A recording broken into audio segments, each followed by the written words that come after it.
Party जिंदाबाद, JLK party जिंदाबाद। Tiger Jairam Mahato जी।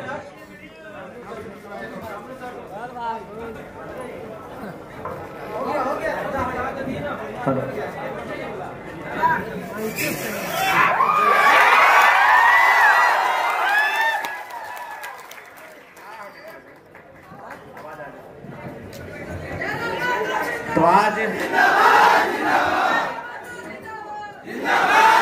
झारखंड प्रदेश के अभिन्न हिस्सा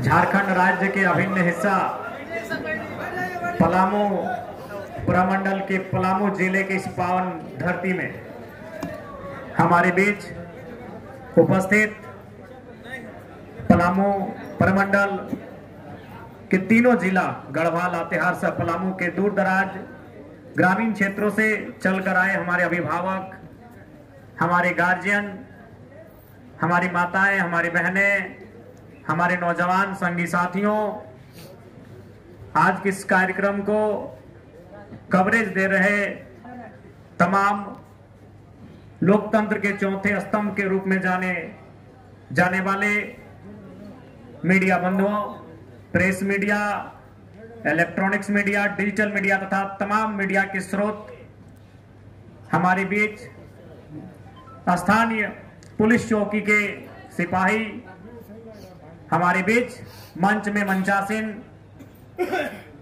पलामू जिला के आयोजक समिति, उनके जिला अध्यक्ष, जिला कैप्टन, हमारे बीच उपस्थित हमारे विभिन्न विधानसभा के पूर्व प्रत्याशी डाल्टनगंज से अनिकेत मेहता जी, पाकी से ओमकार जायसवाल, छतरपुर से बहन पृथ्वीराज, हजारीबाग से बड़े भाई स्वरूप उदय मेहता जी, बरकट्ठा के पूर्व प्रत्याशी महेंद्र मंडल जी, और हमारे साथ इस मंच में मंचासीन हमारी बहन समान बेबी महतो, अल्पसंख्यक मोर्चा के केंद्र अध्यक्ष आजाद हुसैन अंसारी जी, तथा जिला के तमाम हमारे पदाधिकारी, इस प्रमंडल के हमारे तमाम पदाधिकारी, हमारे साथीगण, आज इस कार्यक्रम के आयोजन के लिए आपका अभिनंदन, आपका जोहार, आपका धन्यवाद। और जब घर से चले थे, चूंकि बारिश का मौसम भी है और सामान्यतः हम लोग सभा कार्यक्रम मंच से नहीं बल्कि खुले मैदान पर क्या करते थे, तो बारिश का मौसम था तो धनबाद, बोकारो, गिरिडीह में भी बहुत सारे जो हमारे विपक्ष के साथी हैं वो कह रहे थे कि धनबाद बोकारो नहीं है विधायक जी, वहां जाएंगे तो 4 को लोग नहीं आएंगे। हम बोले अच्छा है, कोई बात नहीं, लेकिन शायद वे लोग भूल गए थे। यहाँ भी हमारे जिला अध्यक्ष बड़े भाई दिलीप मेहता भी बोलते थे कि विधायक जी क्या होगा, धनबाद बोकारो में जैसा लोग आपको सुनने के लिए आते हैं, आपको लाड दुलार प्यार देते हैं, पता नहीं पलामू में मिलेगा कि नहीं। तो शायद वे लोग भूल गए थे कि पलामू को टाइगर की धरती कहा जाता है। शायद उन्हें अंदाजा नहीं है कि पलामू को टाइगर की धरती कहा जाता है। वह टाइगर गिरिडीह से आए या सिमडेगा से आए, साहेबगंज से आए, पलामू में स्वागत होगा ही होगा। और बिल्कुल आज पलामू की जनता ने जो प्यार और जो दुलार, जो स्नेह दिया है आज के इस दृश्य को, क्योंकि ये बारिश का मौसम भी है, बारिश के मौसम में लोग पैसे देकर अगर बुलाते हैं। आज अभी प्रधानमंत्री जी का पटना में या बिहार में कहीं कार्यक्रम था, वहां की बहनों को जबरन, जो स्वास्थ्य कर्मी हैं, आंगनबाड़ी हैं, सेविका हैं, उनको जबरन ले जाया गया। तो लोग जबरदस्ती नेताओं के सभा में नहीं जाते हैं। और बारिश के मौसम में पलामू की इस धरती में जगह कम पड़ रहा है, तो निसंदेह ये आपका आशीर्वाद है। और ये हम लोग को भी विश्वास है कि आने वाले दिनों में पलामू के साथ साथ पूरे झारखंड राज्य को हम लोग एक बेहतर दिशा देने का काम करेंगे। पलामू यानी पलास, पलामू का प यानी पलास, ला यानी ला और म यानी महुआ। कितना सुंदर इसके नामकरण में ही, यानी पलामू के जो बुजुर्ग थे, पता नहीं 100 साल पहले इसका नाम दिया गया है या 500 साल पहले इसका नामकरण किया गया है या 1000 साल पहले इसका नामकरण किया गया है, लेकिन कितनी सुंदरता के साथ, कितना सटीक पलामू का नामकरण किया गया है कि प से पलास, ल से ला, म से महुआ। क्या सौभाग्य रहा होगा पलामू वासियों का, क्या इतिहास रहा होगा पलामू वासियों का, क्या भूगोल रहा होगा पलामू वासियों का। ये पलामू का 3 अक्षर का नाम बता रहा है कितना गौरवशाली रहा होगा ये पलामू। और आज हमारे नौजवान पीढ़ी का ये प्रयास होगा, जेएलकेएम पार्टी का ये प्रयास होगा कि झारखंड के इस विशिष्ट भूभाग पलामू का जो गौरवशाली इतिहास रहा होगा उसे अपने संघर्षों से, अपने तप से, अपने त्याग से उसे हम लोग वापस लेकर आए। आज जिस पलामू को उसके नाम से ही सुनकर, उसके नाम के मतलब को जानकर हमें गौरव महसूस होता है, हमें गर्व महसूस होता है। आज उस पलामू को लोग पलायन के लिए भी जानने लगे हैं। आज उस पलामू को एक निर्जन स्थल के रूप में भी जानने लगे हैं। आज उस पलामू को कहीं ना कहीं करप्शन के रूप में भी लोग जानने लगे हैं। तो आज हमें आवश्यकता है पुनः अपने गौरवशाली इतिहास से प्रेरणा लेते हुए इस पलामू को पुनः सुंदर और सुसज्जित बनाया जाए। इसके लिए आज हमें मेहनत करने की आवश्यकता है। ये मैं नौजवान साथियों से कहना चाहूंगा। आज वर्तमान में झारखंड मुक्ति मोर्चा के नेतृत्व में सरकार है।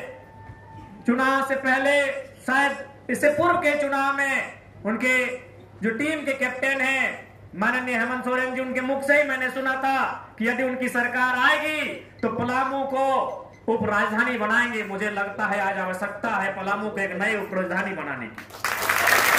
और निस्संदेह मैं ये नहीं कहूंगा, मैं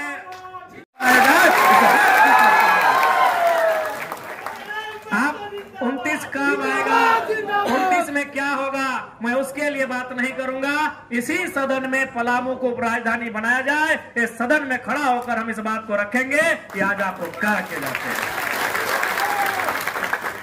और बिल्कुल इसकी आवश्यकता है।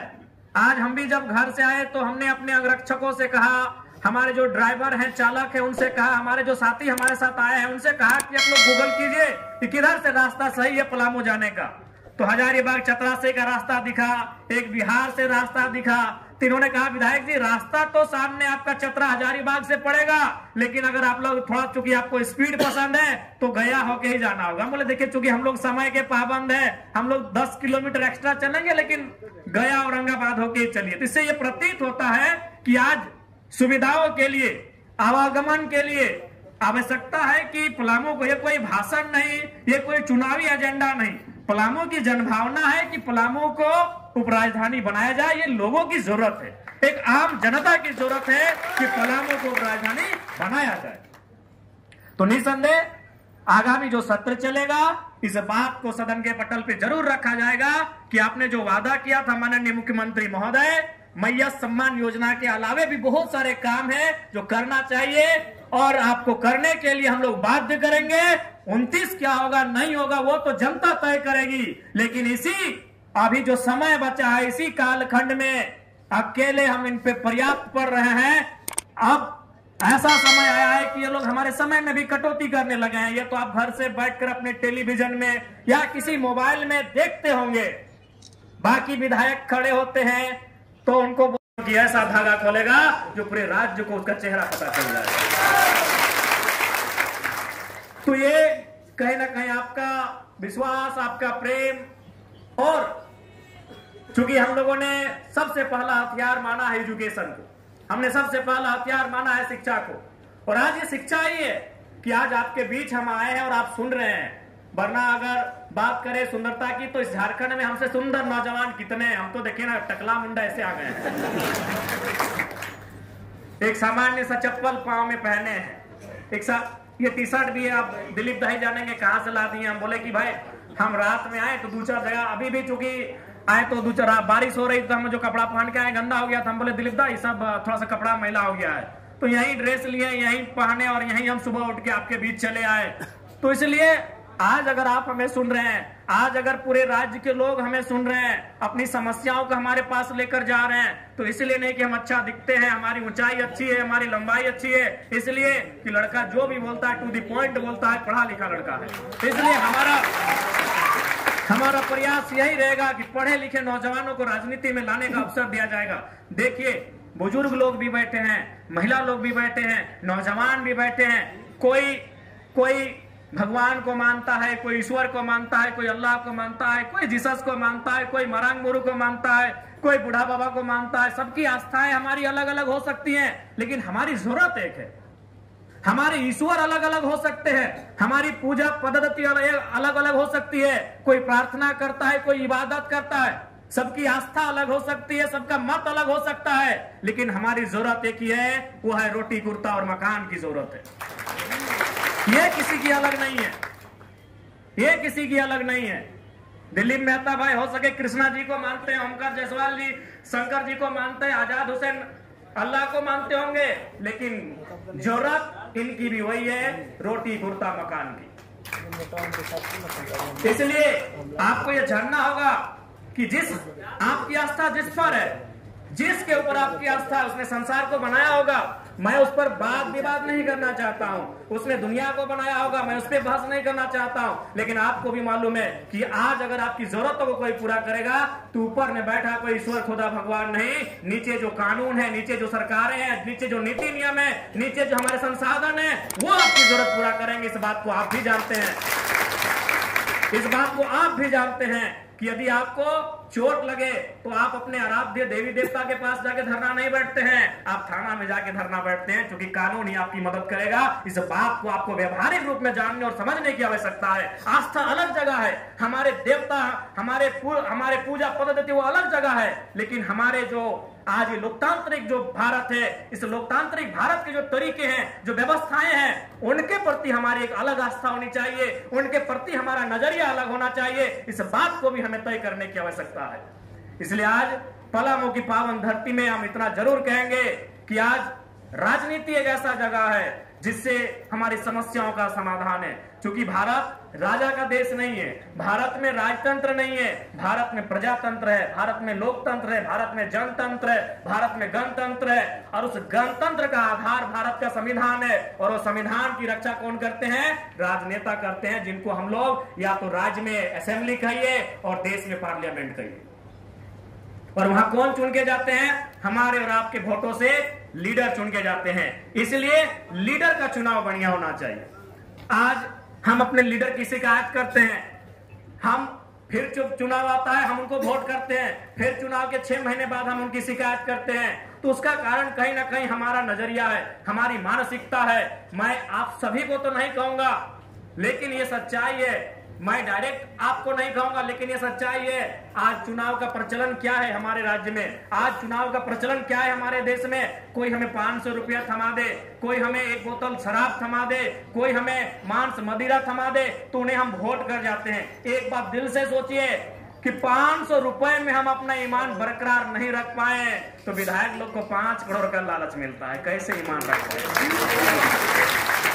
हम 500 रुपए में अपने ईमान को नहीं रख पाए और हम ना चाहते हुए फिर उसी नेता को वोट दे दिए कि भैया रात को पैसा पकड़ लिए हैं, भैया रात को हम पैसा पकड़ लिए हैं। रास्ते में जाते जाते अरे वोटवा ना है 2 पीस हमारे मिठवा तो खा ले, भैया खा लिए हैं, अब अन्न खा लिए तो गुनवा कैसे नहीं गाएंगे। जब हम 500 रुपए में अपना ईमान को नहीं रख पाते तो सोच के देखिए, एक करप्शन में नेताओं के पास 5 करोड़ से लेकर कई करोड़ तक दिया जाता है कि नेताजी इसमें आप चुप रहिएगा, नेताजी इसमें फाइल में साइन कर दीजिएगा, नेताजी इस विषय को विधानसभा में मत उठाइएगा।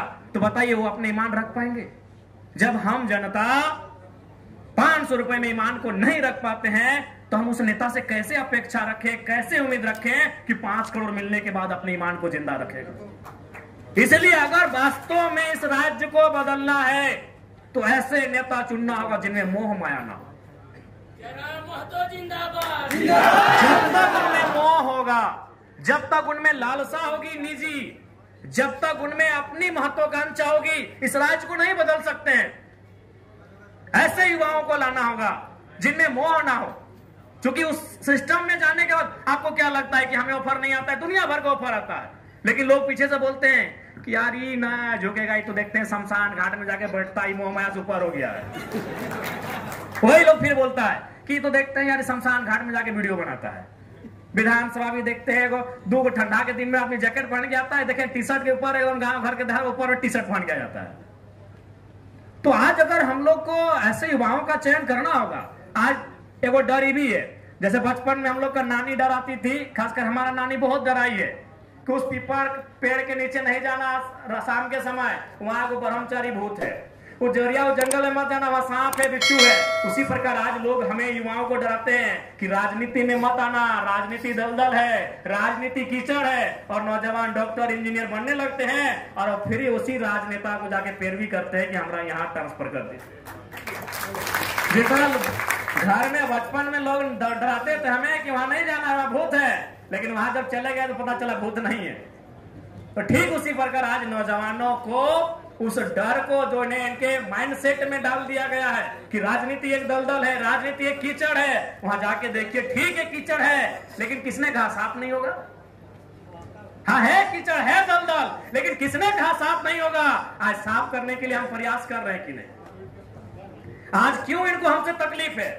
विधायक तो बहुत सारे नए गए, आपके यहाँ के विधायक भी कम उम्र में विधायक बन के गए थे। झारखंड में कई विधायक है जो 30-35 साल में विधायक बन के गए, लेकिन पहला विधायक है जो खाली पांव बिना चप्पल के पहुंच गया, उनको तकलीफ हुआ। आज इस देश की सबसे बड़ी समस्या क्या है? कैपिटलिज्म। आज हर कोई, हर दूसरा घर परेशान है, आज हर व्यक्ति परेशान है, किसान परेशान है, छोटे व्यापारी परेशान है, मजदूर परेशान है, हर वर्ग परेशान है। कारण क्या है? कैपिटलिज्म। कि कुछ लोगों के पास बहुत पैसा है और बहुत बड़ी आबादी के पास कुछ नहीं है, तो जब हम खाली पांव जाते हैं ना तो उनको चोट पहुंचता है कि ये कैसे विधायक बन गया। परेशानी हमसे क्यों है? अरे हमारी उम्र में बहुत सारे लोग विधायक बने, लेकिन विधायक बनने के बाद उन्होंने उसी प्रचलन को अपनाया, उसी प्रोटोकॉल को अपनाया। आज हमारा खाली पांव जाना उनकी करोड़ों के रुपए को ठोकर जैसा लगता है, एक बागी कहां से घुसाया है, ये धारा के विपरीत कैसे बहने लगा है।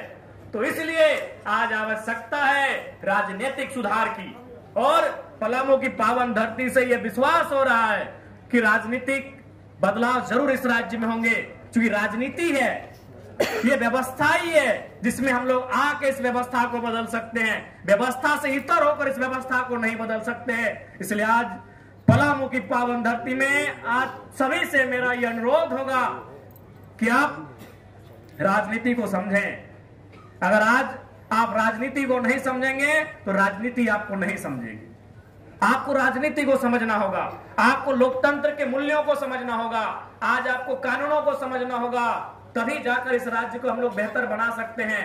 आज चुनाव बहुत महत्वपूर्ण है, हमारा मत महत्वपूर्ण है, आज उसी का परिणाम है। आज देख सकते हैं सरकार बहुत अभिमान से काम कर रही है। उसके अभिमान से काम करने का कारण यही है कि उनको लगता है हमारे पास बहुमत की सीटें हैं, हमारे पास 56 सीटें हैं, लेकिन उनको बता दीजिए बहुमत अंग्रेजों के पास भी था, शासन अंग्रेजों ने भी किया था, बहुमत उनके भी पास था जिन्होंने सुकरात को 20 का प्याला पिलाया था, बहुमत उनके भी पास था जिन्होंने ब्रूनो को जिंदा जलाया था, लेकिन सैकड़ों साल के बाद उन्होंने माफी मांगा था कि बहुमत होने के बाद भी जरूर नहीं कि हम सही थे, हम गलत थे। तो इसलिए आज ये सरकार जो ये दम भर रही है कि हमारे पास बहुमत है, हम सत्ता में हैं, हम शासन में हैं, तो इसका मतलब ये नहीं कि यही सही है। अगर शासन करना ही सही है तो अंग्रेजों ने 2 साल शासन किया था, 200 साल।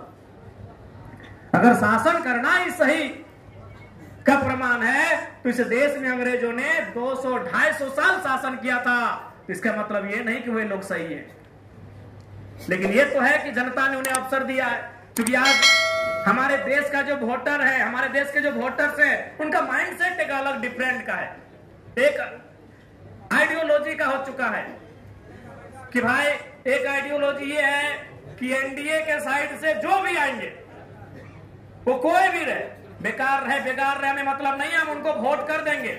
और एक आइडियोलॉजी ये सेट हो गई है कि एनडीए के जो हरा दे वो कोई रहे मतलब नहीं, हम उनको वोट कर देंगे। इन दो आइडियोलॉजी के बीच आज हमारा भारत है, इन दो आइडियोलॉजी के बीच हमारा झारखंड है, और उस विकट परिस्थिति में हम लोग तीसरी आइडियोलॉजी लेकर आए हैं कि भाई नेता यानी जनता के बीच चुनकर जाने वाला वो जनता के लिए काम करेगा, वो to the people, of the people, by the people की जो परिभाषा है उसे परिभाषित करेगा। ये चुनौती भरा काम था, लेकिन उसके बाद भी पहले ही चुनाव में हमारी पार्टी ने, हमारे संगठन ने लगभग 11 लाख वोट लाकर 7%, 7.5% वोट लाकर यह साबित किया है कि यदि आप मेहनत करें, आप संघर्ष करें तो मंजिल दूर नहीं होती है।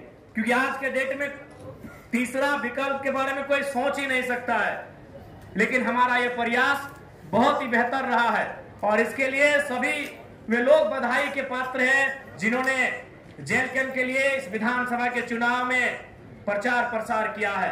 विशेषकर देखिए नौजवान साथियों, आज राजनीति का पैटर्न क्या है आपको भी मालूम है कि नौजवान सबको चाहिए।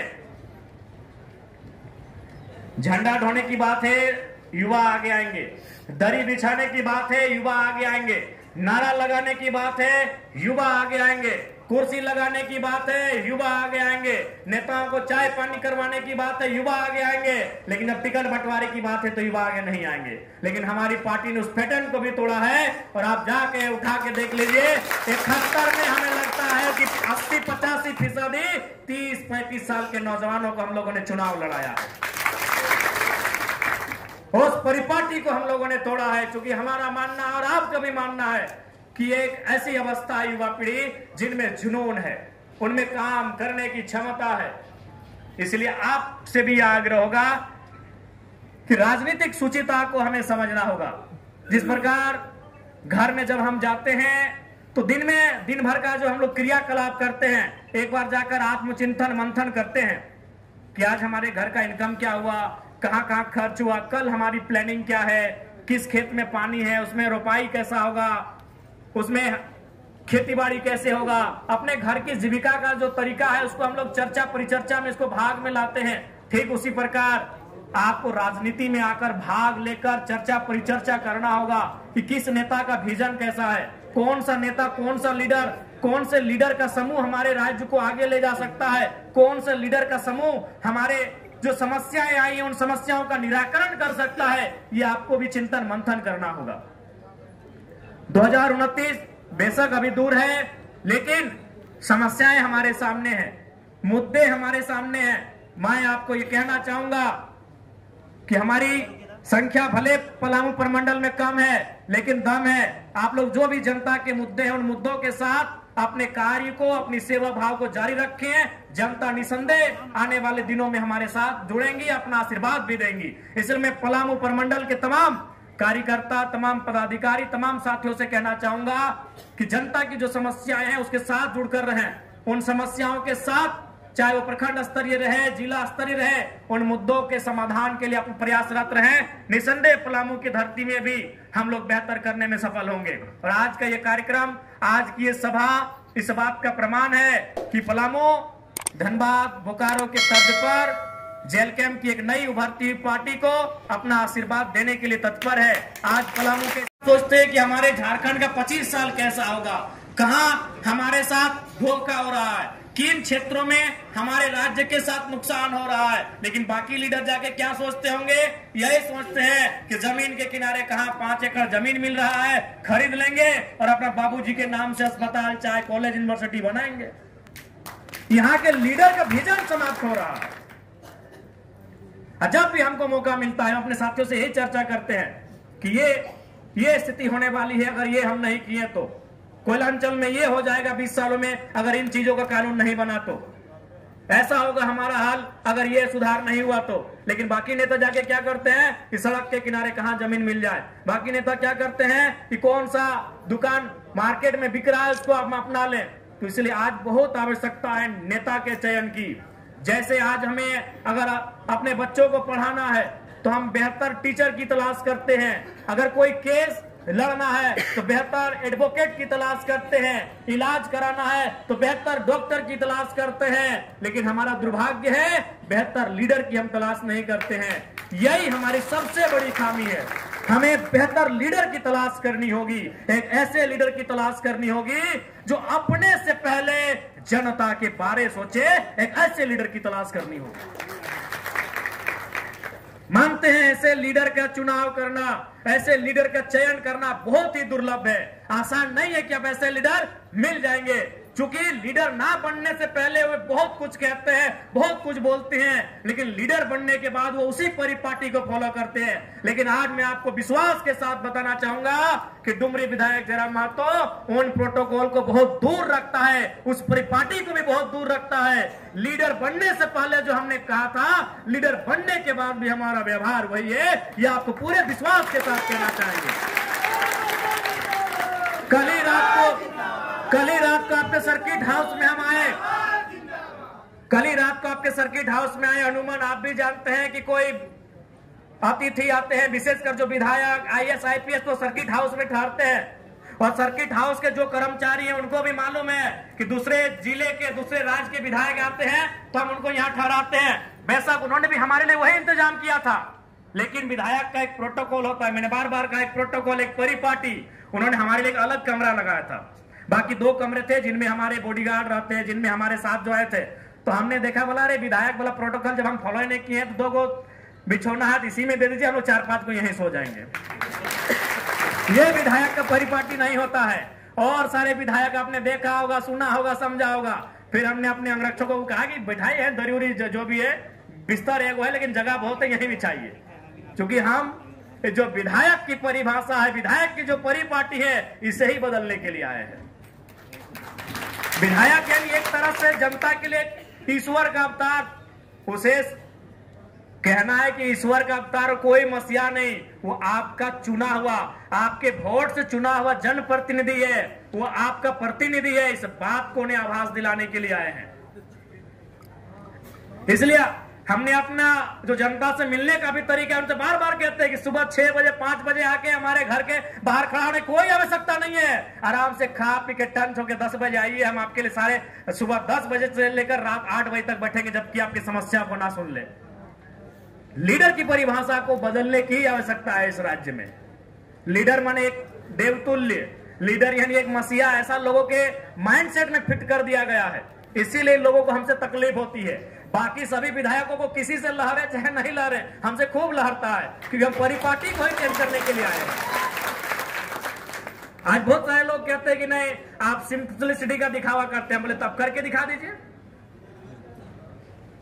स्टैंडर्ड का दिखावा आप कर सकते हैं, सिंपलिसिटी करना आसान नहीं है। आप करके दिखा दीजिए, किसी बाजार में जाके हाफ पैंट में खड़ा हो जाइए, खड़ा हो जाइए। हमने भी उस दौर को जिया है भाई, कि हमारे पास कपड़ा नहीं होता था तो अपने दोस्त से उधार लेते थे इंप्रेस करने के लिए कि जाएंगे थोड़ा VIP बन के। आप VIP पना को दिखावा में ला सकते हैं, आप स्टैंडर्ड लाइफ को दिखावा में ला सकते हैं। आप स्टैंडर्ड हो के सिंपलिसिटी आसान नहीं है भाई। स्टैंडर्ड हो के सिंपलिसिटी करना आसान नहीं है, तो कर दीजिए ना। जाइए VIP मंचों में सरल स्वभाव के साथ, जाइए VIP मंचों में हवाई चप्पल पहन के, जाइए VIP मंचों में, तब जानेंगे आपको सिंपलिसिटी करना दिखावा नहीं है, वो कर ही नहीं पाएंगे। आज उस दौर में हम जी रहे हैं कि हमारे पास अगर 4 चक्का नहीं है और किसी को इंप्रेस करना है तो भाड़ा में लेके जाएंगे इंप्रेस करने के लिए। हम उस दौर में जी रहे हैं। आपके पास है और पैदल जाएंगे, ये आसान नहीं है करना। तो लोग, इसीलिए बाकी लोगों को खलना यही है। और हमने भी ठाना है कि इस राज्य में तो कम से कम इस व्यवहार को बदलेंगे। और अभी तक जो हमारा प्रयास रहा है, हमने किया है। बस इस प्रयास को 4 चांद लगे, आपका आशीर्वाद लगे, आपका आशीर्वाद मिले, और इस राज्य को, क्योंकि आप भी इस बात को मानिए, आज अगर किसी के पास समस्या होती है आसपास के क्षेत्रों में, निसंदेह वो सबसे पहले अपने विधायक को याद करता है। लेकिन उसके बाद अगर वो किसी को याद करता है तो सीधा डुमरी विधानसभा को याद करता है कि हम वहां जाएंगे। वो जानते हैं और हम भी मानते हैं कि सारी समस्याओं का हम समाधान नहीं करेंगे, लेकिन उनको इतना विश्वास है कि वो शख्स जब उसके पास जाएंगे, हमारी समस्याओं कम से कम वो बैठ के सुनेगा। पर आपको ये बताना चाहेंगे, आप और भी विधायकों से मिलने जाइए, और भी विधायकों के जनता दरबार में जाइए। जब जनता उनके पास समस्या लेकर जाती है तो कैसा टेकल करते हैं। और आप हमारे पास आइए, अरे हम तो CEO के तर्ज पे महामहिम को फोन लगाते हैं जनता दरबार से।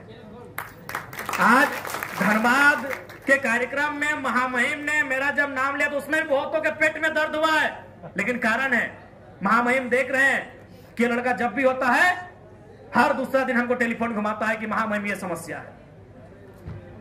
जनता दरबार में बैठकर हम चीफ सेक्रेटरी को ही फोन लगाते हैं, बाकी विधायक के पास जाइए, अगर वो सीओ वीडियो को फोन करने बोलेगा तो दोबारा बोला ठीक है देख लेंगे ना, हम देख लेंगे ना, बोल दे मंगरा देख लियो रे, बुधना देख लियो। मैक्सिमम हम लोग भी ऐसा बात नहीं, विधायक बनने से पहले विधायक के घर का चक्कर हम लोग भी काटे हैं। अगर विधायक मिल गए तो सौभाग्य, सुबह उठ के गए 7-8 बजे और विधायक अगर अपना घर में चाय पीते मिल गए तो सौभाग्य, उनके बगल में खड़े हो गए तो और बड़ा सौभाग्य, और बात होकर अगर समस्या सुन लिए तो बहुत बड़ा बात है। विधायक नहीं बनने से पहले हम लोगों ने भी विधायकों के चक्कर काटे हैं। आप भी जानते हैं विधायक के घर जाने से पहले 3 दिन पहले तैयारी होता था कि विधायक के यहां जाना है, लेकिन आज जहां जनता है वहीं जनता दरबार है। सड़क में मिल गए तो वहीं किनारे गमछी बिछा के बैठ लिए। डीसी को फोन लगाना है डीसी को लगाइए, आईएएस को लगाना है, आईपीएस को लगाना है, डायरेक्टर को लगाना है, सेक्रेटरी को लगाना है, जिस लेवल का है हम अपना अटेम्प्ट जरूर देते हैं। हम ये नहीं कर रहे हैं कि सारी समस्याओं का हम समाधान कर देते हैं, लेकिन अपना अटेम्प्ट एक विधायक की हैसियत से, एक एमएलए की हैसियत से हम जरूर देते हैं। इसलिए चूंकि मेरा मानना है कि जिन उम्मीदों के साथ झारखंड राज्य बना है उन उम्मीदों के में आज भी झारखंड बहुत पीछे है। और सबसे बड़ा दुर्भाग्य इस राज्य का यह है कि जब हमारे घर के भाई हो बहन लोग जब वो अपनी योग्यता को साबित करते हुए जब उन जगहों में जाकर बैठते हैं जहां से झारखंड को बदलने की अपेक्षा है, वो खुद जाकर बदल जाते हैं। आज वीडियो कौन है? कोई झारखंड का ही बेटा होगा। थाना प्रभारी कौन है? शायद कोई झारखंड का बेटा या बेटी होगी। अधिकांश डीएसपी कौन है? शायद झारखंड का ही बेटा या बेटी होंगी, लेकिन फिर भी बालू लूट रहा है, फिर भी कोयला लूट रहा है। सबसे बड़ा तकलीफ इसी बात का है कि झारखंड के लोग झारखंड को लूटने में सहयोग कर रहे हैं। सबसे बड़ा तकलीफ और दुख इसी बात का है कि झारखंड के लोग झारखंड को लूटने में सहयोग कर रहे हैं। 1970 का दौर कुछ और था, 1980 का दौर कुछ और था। वहां सिपाही भी झारखंड का बड़ी मुश्किल से मिलता था। बीडीओ, सीओ, दरोगा तो दूर की बात, डीएसपी तो आसमान की बात। वहां सिपाही, वहां हवलदार, जमादार झारखंडी लोग मिलता था। तब शिकायत हो सकती है कि भाई झारखंड लूट रहा है। चूंकि थाना प्रभारी हमारा नहीं है, बीडीओ बाबू हमारा नहीं है, सीओ हमारा नहीं है, डीएसपी हमारा नहीं है, झारखंड लूट रहा है। लेकिन 2025 में यह तस्वीर बदल चुकी है। अधिकांश युवा युवतियां झारखंड के ही बीडीओ, बड़ा बाबू, सीओ के पोस्ट पर है, फिर भी झारखंड लूट रहा है। यह सबसे बड़ा तकलीफ का बात है। इसलिए लूट रहा है क्योंकि सरकार का अपनी व्यवस्था पर नियंत्रण नहीं है। एक दिन एक एसपी से हम बैठे तो सीधे बोले, विधायक जी ऐसे बातचीत हुआ तो उन्होंने बताया कि हम 2007 के मैट्रिक हैं। तो हमने कहा कि हम भी 2009 के मैट्रिक हैं। तो बोला हम लोग तो भाई एक ही उम्र के हैं, आप एमएलए बन गए, हम एसपी बन गए, लेकिन ईमानदारी से कहें, भले जनता को लगे आप हम लोग को धमकाइए, कुछ हो बोलिए, लेकिन हम लोग को फाइल रांची से आता है। कसम से हम अपना जिला में भी निर्णय नहीं ले पाते। जिला में निर्णय का मतलब था थाना प्रभारी का इस थाना से दूसरे थाना में शिफ्ट करना। ये एसपी के हाथ में नहीं है। झारखंड में एसपी की जुबानी है कि हमको कोई मंत्री का चिट्ठी आ जाता है कि आपके टेबल में फाइल भेज दिए हैं, बस आपको साइन करना है। तो जब तक इन व्यवस्थाओं को बदलने के लिए आपको विधायकों की संख्या बढ़ानी होगी, आपको सरकार में आना होगा, सत्ता को जानना होगा, सत्ता को समझना होगा और सत्ता को चलाना होगा, ये व्यवस्थाएं बदलेगी। मैंने विधानसभा के सत्र में भी कहा था कि झारखंड का जो आम व्यक्ति है, जो गांव में रहता है, खेतों में, खलिहानों में काम करता है, जो फैक्ट्रियों में मजदूरी करता है, जो रेजा कुली का काम करता है, जो चाय दुकान, पान दुकान की गुमटी लगाता है, उसे नहीं मालूम है पॉलिसी क्या है, उसे नहीं मालूम है कि आपका बजट क्या है, उसे मालूम है थाना, अंचल और ब्लॉक। ये 3 चीज वो जानता है। अगर ये 3 चीजों में आप दुरुस्त कर दें, इसे अगर आप करप्शन से मुक्त कर दें, तो झारखंड के लोगों के लिए बहुत बड़ी बात होगी। और ये तभी होगा जब आप उस सिस्टम में बैठेंगे। आज बड़ा दुख लगता है, 25 सालों के झारखंड में आज हमारे पास क्या है? खनिज संपदा के बाद भी हमारे पास क्या है? इसके लिए नियत और नेतृत्व होना चाहिए। इनकी नियत नहीं है और ना ही नेतृत्व है। अगर नियत और नेतृत्व अगर सटीक हो जाएगी तो हमें लगता है कि हमारा झारखंड राज्य कम से कम टॉप 5 के पायदान में जरूर आएगा। हमारे पास बहुत ही संसाधन है, बस हमारे पास नियत और नेतृत्व की कमी है। इसलिए आपसे अनुरोध है, आप सभी से आग्रह है कि आने वाले चुनाव में कम से कम युवाओं को नेतृत्व का ऐसा अवसर दे कि अपनी काबिलियत से, अपने सामर्थ्य से इस राज्य को बदलने का हुनर रखे। आपको यह प्रयास करना होगा। आज पलामू की पावन धरती में कहना चाहेंगे, आज अभी हमारे बहुत सारे भाई लोग चतुर्थ वर्गीय जो कर्मचारी की बहाली है, जिसमें जिला स्तरीय बहाली की बात आई, बहुत सारी शिकायतें आई। आज मैं उनको स्पष्ट कहना चाहूंगा, निसंदेह आपके जो पत्र ज्ञापन के माध्यम से हमें प्राप्त हुए हैं, निसंदेह उस पर हम लोग का जो भी प्रयास बनेगा, चाहे वो जिला स्तरीय प्रयास होगा या राज्य स्तरीय प्रयास होगा, उस पर हम लोग कमी नहीं रखेंगे। और आज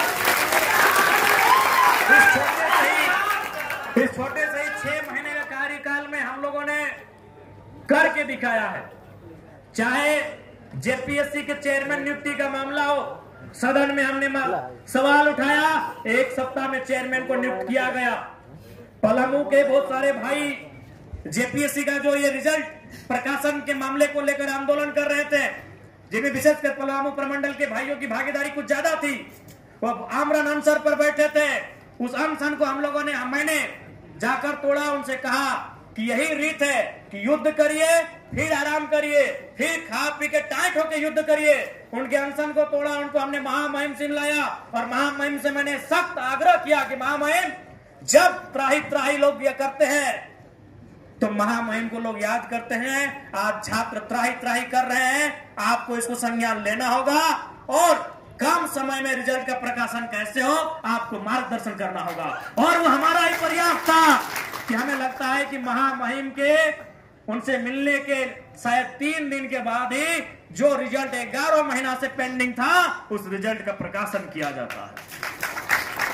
तो ऐसा नहीं है, हम एक विधायक होने के बाद भी क्षमता से बढ़कर हमने प्रयास किया है।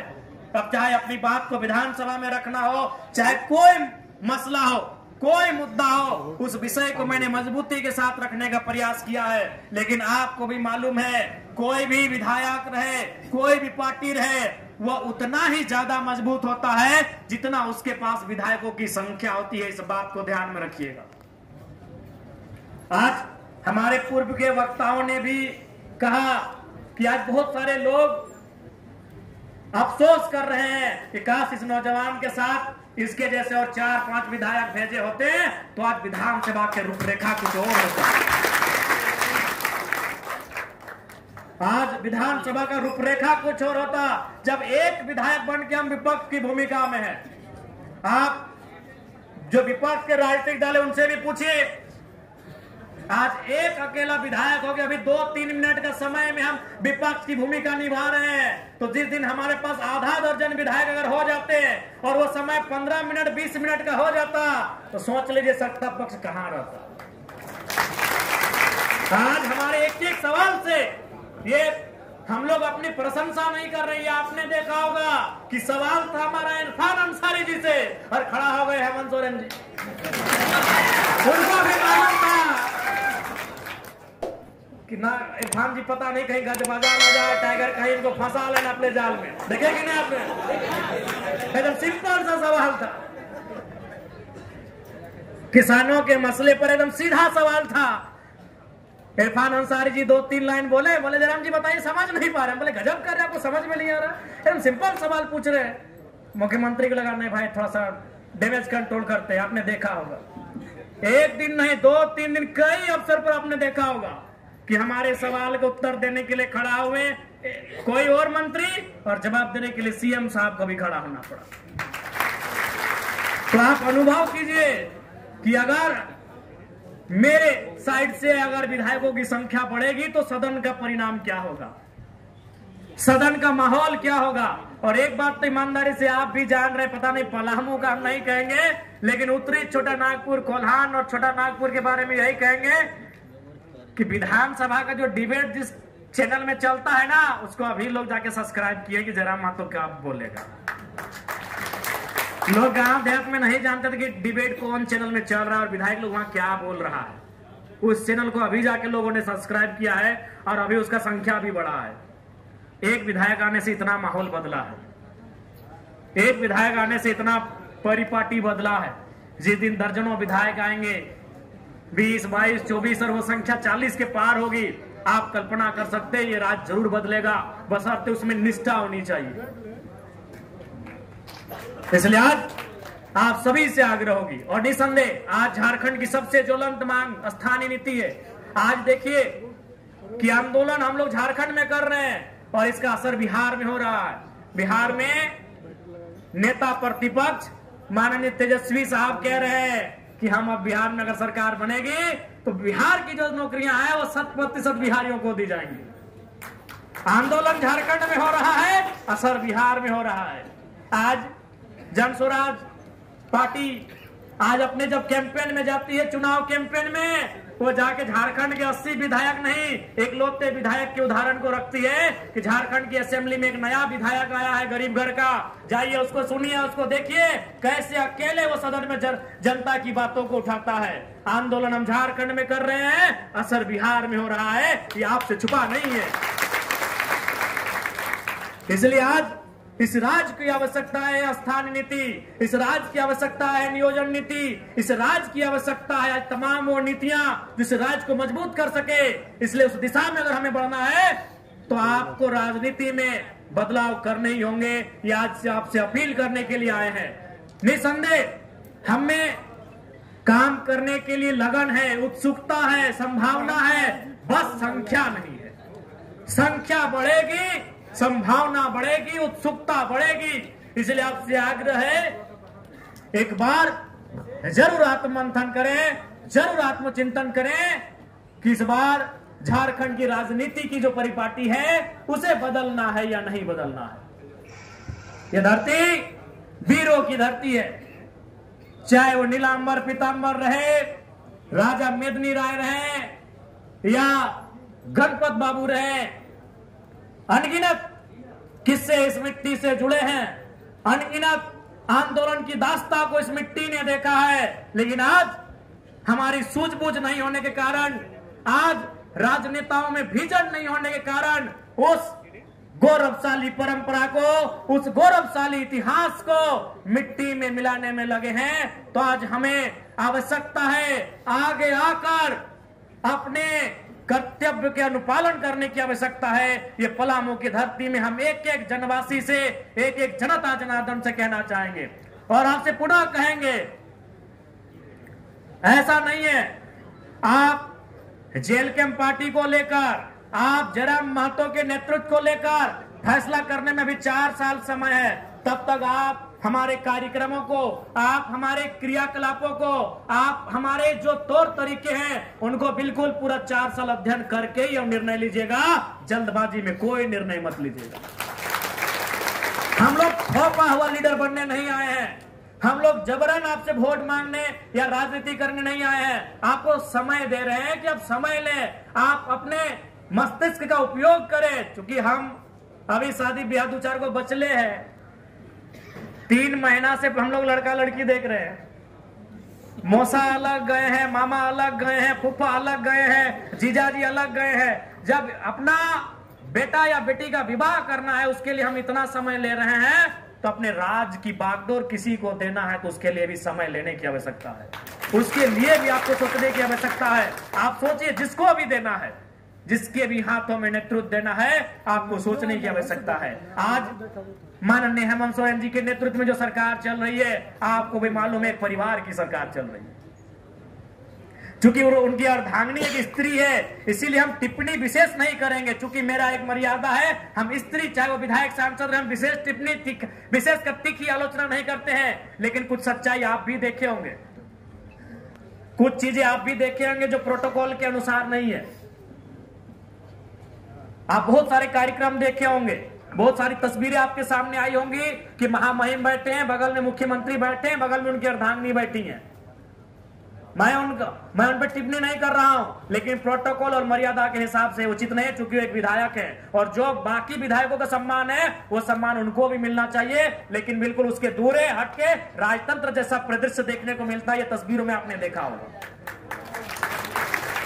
महामहिम के बगल में माननीय मुख्यमंत्री बैठ सकते हैं, माननीय स्पीकर भी बैठ सकते हैं, ये प्रोटोकॉल है। लेकिन गांडे विधायिका अगर बैठ रही हैं तो वो लोकतंत्र का नहीं, राजतंत्र का प्रतीक है। मैं ये तो आपको समझ में आनी चाहिए। एक परिवार के अलावा कोई विशेष ना उन्नति हो रहा है, ना उत्थान हो रहा है।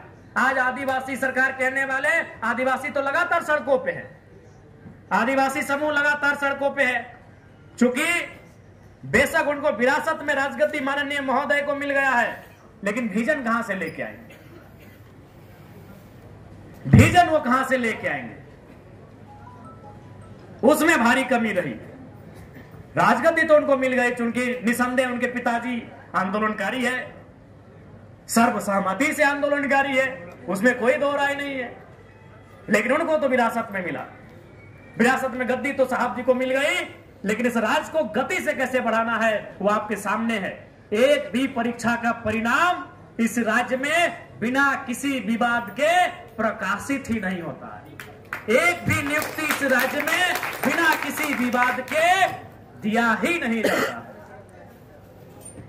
जब लहू बहाने का समय आया, जब इस राज को गढ़ने का समय आया, जिस राज को अलग करने का समय आया, तो झारखंड के लोगों ने आंदोलन किया। झारखंड के लोगों ने अपने सर कटवा लिए, झारखंड के लोगों ने अपने बच्चों को यतीम होने तक छोड़ दिया कि तुम्हारा कुछ हो जाए, इस राज को बनाना है। लेकिन जब राज मिल गया तो फिर उन्हीं के हाथों में सत्ता की चाबी। बस केवल नक्शे से काटकर हमने बिहार का एक हिस्सा लिया है, उसे संवैधानिक रूप से बिहार राज्य पुनर्गठन अधिनियम के तहत एक नया नाम झारखंड दिया है। लेकिन ये कड़वी सच्चाई है कि चलाने वाले वही लोग हैं जो झारखंड राज्य देना नहीं चाहते थे। सबसे कड़वी सच्चाई यही है। चाहे किसी की सरकार आए, एनडीए के नेतृत्व में सरकार आए, पीछे से, पर्दे के पीछे से चलाने वाले लोग वही रहे। और जब आज इंडिया यानी जेएमएम के नेतृत्व की सरकार में आई है, पर्दे के पीछे से चलाने वाले वही लोग हैं जो झारखंड राज्य नहीं देना चाहते थे। आज इनको ये समझना चाहिए। लेकिन वो कहते हैं ना कि सत्ता का नशा है, कि सत्ता के नशे में उनको आभास ही नहीं हो रहा है कि ये राज्य को बैकडोर से चला कौन रहे हैं। इस राज्य को जिस दिन इस राज्य का बेटा फ्रंट से आकर, बैक से आकर मिलकर चलाएगा, ये राज्य बेहतर होगा। मुझे किसी अन्य राज्य से कोई शिकवा गिला नहीं है, मुझे किसी राज्य के व्यक्ति से, अफसर से कोई शिकायत नहीं है। हम बस यही चाहते हैं कि हमारे लोगों का जो सम्मान आप अपने राज्य में देते हैं, वही सम्मान की अपेक्षा आप हमसे रखें। महाराष्ट्र में आप हमको जिस प्रकार की नौकरियां देते हैं, आप वही अपेक्षा हमसे रखें। बिहार में आप जिस प्रकार की नियुक्तियां हमारी लेते हैं, वही अपेक्षा आप हमसे रखें। आप हमारा सम्मान बाकी पूरे भारत देश में, अन्य प्रदेशों में, जहां जिस राज्य में जैसा है, आप हमसे वही अपेक्षा रखें। हमारे लोग जब यहां से महाराष्ट्र जाएंगे तो रेजा कुली का काम करेंगे तो चलेगा कि भाई आप झारखंड से आए तो आपको यही काम देंगे। हमारे लोग जब गुजरात जाएंगे तो कपड़े की दुकान में मजदूरी का काम करेंगे, तब आपको ठीक है कि आप झारखंड से आए, आपको यही काम करना चाहिए। हमारे यही लोग जब आपके केरल और तमिलनाडु की मछली फैक्ट्रियों में मछली का काम करेंगे मजदूर के रूप में, तब आपको ठीक लगता है कि आप भाई दूसरे राज्य से आए तो आपको यही काम करना चाहिए। तो फिर हमारे राज्य में आपकी मनमानी काहे चलेगी? हमारे राज्य में आप काहे, हमारे राज्य में आप काहे भाई स्थापित होंगे? हमारे राज्य में जब आप आएंगे तो आप मैनेजर की बात करेंगे, आप हमारे राज्य में आएंगे तो कॉन्ट्रैक्टर की बात करेंगे, आप हमारे राज्य में आएंगे तब एजेंसी की बात करेंगे। यह सौतेला व्यवहार इस राज्य के साथ नहीं होना चाहिए। यही सबसे बड़ा हमारा दुर्भाग्य है। सबसे बड़ा हमारा दुर्भाग्य यही है कि हमारे राज्य के साथ सौतेला व्यवहार होता है। हमारे लोग जब अन्य प्रदेशों में जाते हैं तो निसंदेह उस प्रदेश में हमें जैसा काम मिलता है, जैसा रोजी रोजगार मिलता है, वो स्वीकार करते हैं। क्योंकि हमारा वो प्रदेश नहीं है, वो हमें ठिकाना दे रहा है। लेकिन यही लोग जब हमारे प्रदेश में आते हैं तो फिर ये उनकी हवा उल्टा बहती है। इसलिए आज आत्मचिंतन करने की आवश्यकता है, आज आत्ममंथन करने की आवश्यकता है कि इस राज्य को लेकर कहां जाना है। और मुझे पूर्ण विश्वास है जिस दिन हमारे राजनीतिक दल से विधायकों की संख्या बढ़ेगी, माननीय सदस्यों की संख्या बढ़ेगी, जरूर इस राज्य में बदलाव होगा। और आपको 6 महीना के कार्यकाल में और एक विधानसभा के सत्र में आपको दिखा दिया है कि विधायक का पावर क्या होता है। ये करना नहीं चाहते हैं। मैं आपको बताना चाहूंगा 26 स्टूडेंट, उनका रजिस्ट्रेशन में गड़बड़ी था। हमारे एक हस्ताक्षर से 6 घंटा के लिए साइट खुला, उनका 26 का पुनः रजिस्ट्रेशन हो गया। ये एक एमएलए की ताकत होती है। लेकिन ये लोग करना नहीं चाहते हैं। ये लोग करना नहीं चाहते, चूंकि इसलिए नहीं करना चाहते हैं चूंकि ये जानते हैं कि चुनाव हम समीकरण से जीत के आए हैं। जनता हमको वोट देगी ही देगी, जनता हमको वोट देगी ही देगी। इस माइंडसेट से चुनाव जीत के आते हैं।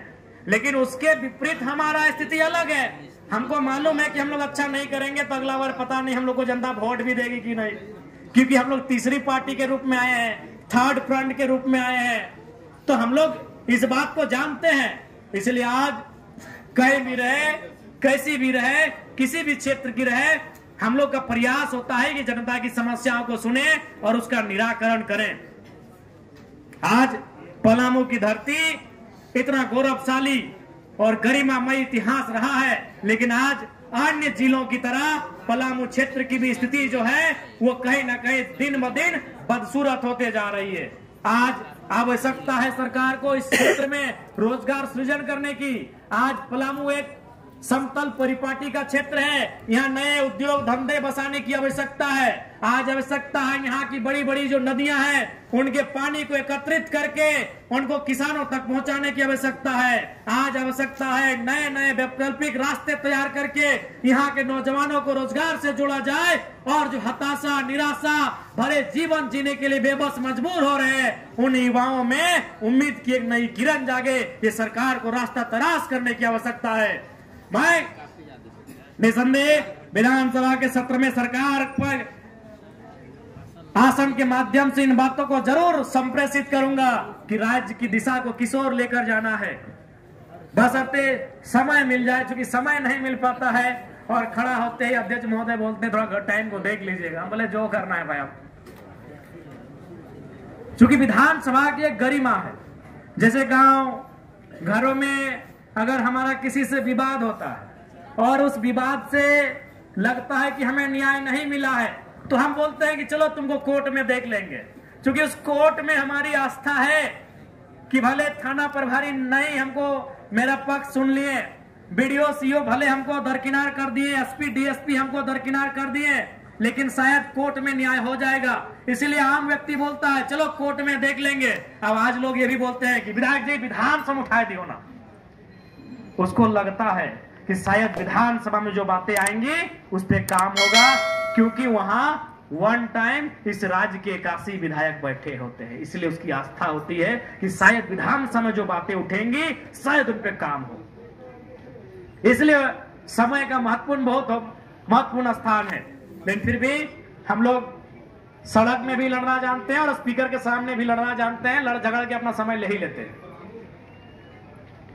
कभी कभी बीच में 2-3 को मंत्री खड़ा होकर डिस्टर्ब करने के लिए रहते हैं, उनको भी हिसाब किताब करिए देते हैं।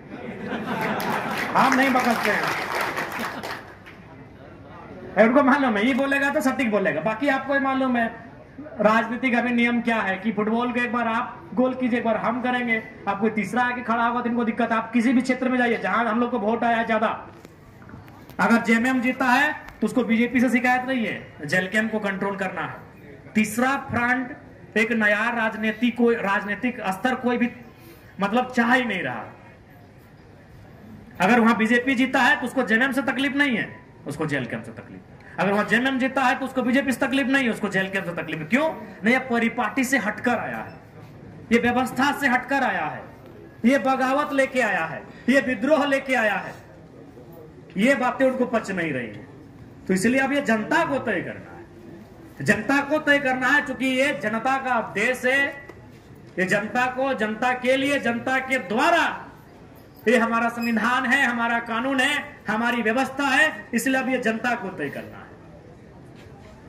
अब ये पलामू प्रमंडल रहे, बाकी अन्य 4 प्रमंडल रहे, कोल्हान, संथाल परगना, उत्तरी छोटा नागपुर या दक्षिणी छोटा नागपुर।